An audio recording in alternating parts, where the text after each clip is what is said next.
12 federal inspector ജനറൽമാരുടെ സമിതികളെ ഒറ്റയടിക്ക് പിരിച്ചുവിട്ട് US president Donald Trump അധികാരത്തിലെത്തിയ ഉടൻ തന്നെ വിവാദങ്ങൾ ഒഴിയാത്ത തീരുമാനങ്ങളാണ് ട്രംപ് കൈക്കൊണ്ടിരിക്കുന്നത്.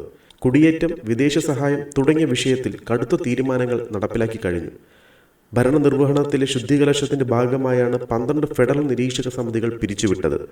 താൻ തീരുമാനങ്ങൾ നടപ്പിലാക്കി തുടങ്ങിയിട്ടേയുള്ളൂവെന്നും ബൈഡന്റെ 4 വർഷത്തെ ഭരണകാലത്ത് ചെയ്തു കാണിക്കാൻ കഴിയാത്തത് താൻ ഒരാഴ്ചയിൽ നടപ്പിലാക്കിയെന്നും ട്രംപ് അറിയിച്ചു. എന്നാൽ ട്രംപിന്റെ പെട്ടെന്നുള്ള ഈ നടപടി ഉദ്യോഗസ്ഥരുടെ രോക്ഷത്തിനും നിയമപരമായ വെല്ലുവിളിക്കും കാരണമായിട്ടുണ്ട്.